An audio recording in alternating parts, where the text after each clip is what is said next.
Les femmes voltaïques nous posent un grand problème parce que leur libération n'est pas facile. Elles sont aujourd'hui dominées par des hommes eux-mêmes dominés. Donc elles sont doublement dominées. L'impérialisme domine le voltaïque. Et l'homme voltaïque va dominer la femme voltaïque. Nous sommes au début des années 1980, en Afrique de l'Ouest. Un jeune capitaine de l'armée voltaïque, presque inconnu du grand public, va bientôt changer la trajectoire de son pays et devenir une figure mondiale. À seulement 33 ans, Thomas Sankara prend la tête de la Haute-Volta, un petit État enclavé, pauvre, dépendant des aides extérieures.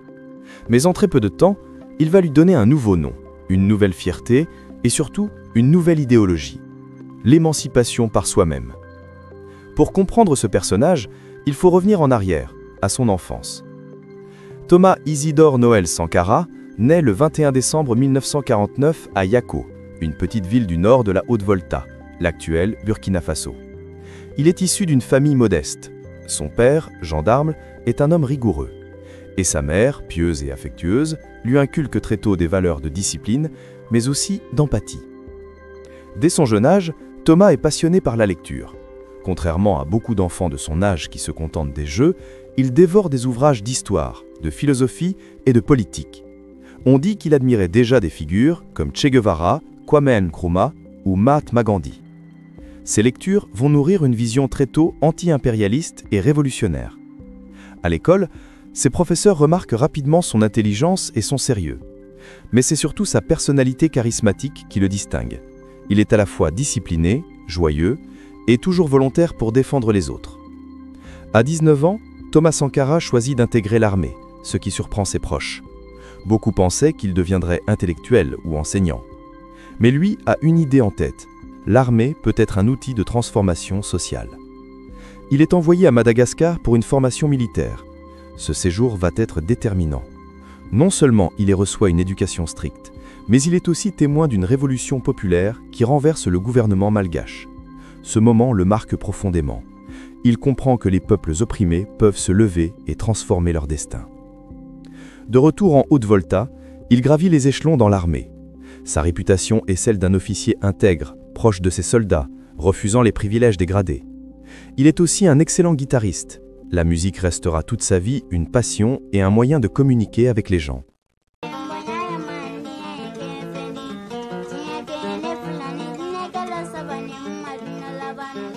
Dans les années 1980, la Haute-Volta traverse une grave crise politique. Les coups d'État se succèdent, la corruption gangrène le pays, et les puissances étrangères, notamment la France, exercent une influence forte sur les décisions locales. Sankara, bien qu'encore jeune, commence à s'affirmer comme une voix critique. En 1981, il est nommé secrétaire d'État à l'information. Mais très vite, il démissionne en direct à la télévision déclarant « Malheur à ceux qui bâillonnent le peuple ». Ce geste spectaculaire attire l'attention du peuple, surtout des jeunes et des ouvriers. En 1983, la situation devient explosive. Plusieurs factions de l'armée s'affrontent. Finalement, le 4 août 1983, un coup d'État militaire porte Thomas Sankara au pouvoir. Il a seulement 33 ans. Dès son arrivée au pouvoir, Sankara veut marquer une rupture. La Haute-Volta devient le Burkina Faso, ce qui signifie en moré et djoula le pays des hommes intègres, un nom porteur de dignité et de fierté. Il lance une série de réformes radicales. Lutte contre la corruption. Les salaires des ministres sont réduits, les véhicules de luxe remplacés par de modestes Renault 5. Lui-même circule en vélo ou en voiture simple, vit sobrement, refuse les palais. Révolution agraire, redistribution des terres aux paysans, construction de barrages et encouragement de l'autosuffisance alimentaire. Émancipation des femmes. Sankara interdit les mariages forcés, lutte contre l'excision et promeut la scolarisation des filles. Santé publique. Vaccination massive de millions d'enfants contre la rougeole, la méningite et la fièvre jaune. En quelques années, les taux de mortalité infantile chutent de manière spectaculaire. Éducation, construction d'écoles, alphabétisation de masse. Son discours est clair. L'esclave qui n'est pas capable d'assumer sa révolte ne mérite pas que l'on s'apitoie sur son sort. Il sera seul responsable de son malheur si, se libérant de l'exploitation, il retombe dans la servitude. Sankara n'est pas seulement un président réformateur, c'est un révolutionnaire idéologique. Il refuse catégoriquement la dépendance vis-à-vis des aides internationales. Pour lui, l'aide extérieure est une nouvelle forme de colonisation.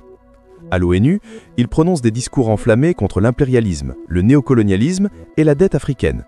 Il appelle les peuples du continent à s'unir pour rejeter l'asservissement économique. Mais cette radicalité inquiète beaucoup de monde. Les élites locales, qui voient leurs privilèges menacés, les grandes puissances, qui craignent que ces idées ne se répandent pas. Même certains de ses alliés africains, qui considèrent ces positions trop extrêmes. La dette ne peut pas être remboursée parce que, d'abord,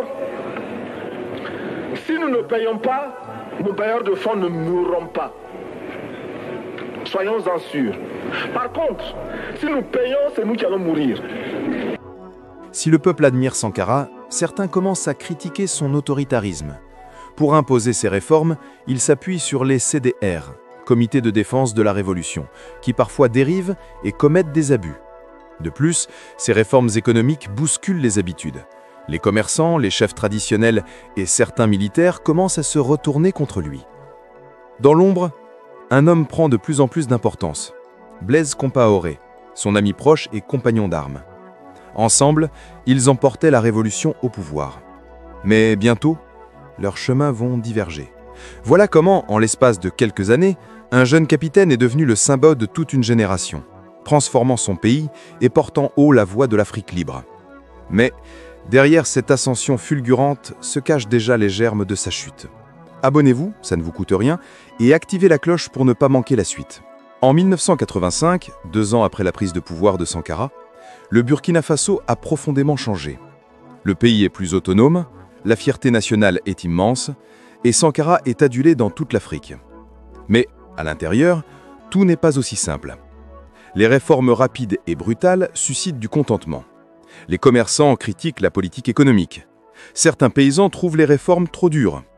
Les chefs traditionnels, privés de leurs privilèges, murmurent dans l'ombre. Et surtout, à l'international, Sankara dérange. Ses discours contre la dette africaine, ses critiques ouvertes contre la France et les États-Unis lui valent des inimitiés puissantes. Pendant ce temps, son ami le plus proche, Blaise Compaoré, se rapproche de plus en plus des puissances étrangères. Sankara et Compaoré étaient liés comme des frères. Ensemble, ils avaient pris le pouvoir. Mais peu à peu, leurs visions s'opposent. Sankara veut aller toujours plus loin dans la révolution. Compaoré, lui, estime qu'il faut ralentir et négocier avec les puissances étrangères. Les tensions grandissent aussi au sein de l'armée. Plusieurs officiers reprochent à Sankara son style trop radical et son manque de concessions. Dans un de ses discours, Sankara semble pressentir sa fin. Il dit « Vous pouvez tuer un homme, mais pas ses idées ». Ce jeudi 15 octobre 1987, Thomas Sankara est convoqué à une réunion au Conseil de l'Entente à Ouagadougou. Il s'y rend avec plusieurs compagnons. Mais très vite, des coups de feu éclatent. Des soldats, fidèles à Blaise Compaoré, font irruption dans la salle. Sankara se lève calmement et dit « C'est moi qu'ils veulent ». Quelques secondes plus tard, il est abattu froidement, avec 12 de ses compagnons. Il n'a que 37 ans. Son corps est enterré à la va-vite dans une fosse commune. Le peuple n'aura même pas le droit à des funérailles dignes. Blaise Compaoré prend immédiatement le pouvoir, justifiant le coup d'État par une rectification de la révolution. L'annonce de la mort de Sankara provoque un séisme. Beaucoup ne peuvent y croire. Celui qu'on appelait le Tché africain. L'homme qui avait rendu au Burkina Faso sa dignité vient d'être tué par ses propres frères d'armes. La répression est immédiate. Toute contestation est muselée. Les partisans de Sankara sont traqués, réduits au silence ou contraints à l'exil. Pendant des années, son nom est même interdit dans les discours officiels. Mais dans le cœur du peuple, sa mémoire reste vivante. Malgré sa mort brutale, les idées de Sankara ne disparaissent pas. Au contraire, elles se répandent à travers tout le continent. Il devient une icône pour la jeunesse africaine, un symbole de lutte contre la corruption et l'impérialisme. Ses discours sur la dette africaine résonnent encore aujourd'hui. Beaucoup de leaders modernes reprennent ses idées. Ses actions pour l'émancipation des femmes en font un pionnier de la modernité en Afrique. Même des décennies après sa mort, son image inspire des mouvements sociaux, des artistes, des écrivains et des militants. Pendant longtemps, la mort de Sankara est restée une blessure ouverte. Blaise Compaoré, resté au pouvoir pendant 27 ans, a toujours nié toute responsabilité. Mais en 2014, la population burkinabé se soulève et chasse Compaoré du pouvoir. Ce moment ouvre enfin la voie à la vérité. En avril 2015, une enquête est officiellement ouverte sur l'assassinat de Sankara. Après de longues années de procédures, un procès historique s'ouvre en 2021 à Ouagadougou. En avril 2022, le verdict tombe. Blaise Compaoré, jugé par contumace, est condamné à la prison à perpétuité. Plusieurs de ses complices militaires sont également condamnés. C'est une victoire symbolique pour la mémoire de Sankara et pour le peuple burkinabé. Aujourd'hui encore, Thomas Sankara est considéré comme un héros africain, au même titre que Mandela, Lumumba ou Nkrumah. Sa fameuse phrase reste gravée « La patrie ou la mort, nous vaincrons ». En 4 ans, il a incarné une idée, celle d'une Afrique digne, debout, indépendante. On a voulu l'effacer, mais son nom continue de résonner comme une promesse d'avenir. Abonnez-vous, ça ne vous coûte rien, et ensemble, continuons à raconter les histoires qui ne doivent jamais être oubliées. Nous pouvons dépasser même notre production, malheureusement. Par manque d'organisation, nous sommes encore obligés de tendre la main pour demander des aides alimentaires.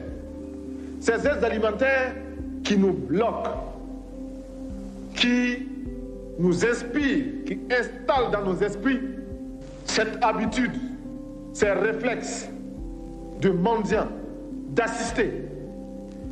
Nous devons mettre de côté ces aides par notre grande production. Nous devons donner à chaque femme un emploi. Nous devons donner à chaque femme le moyen de gagner honnêtement et dignement sa vie.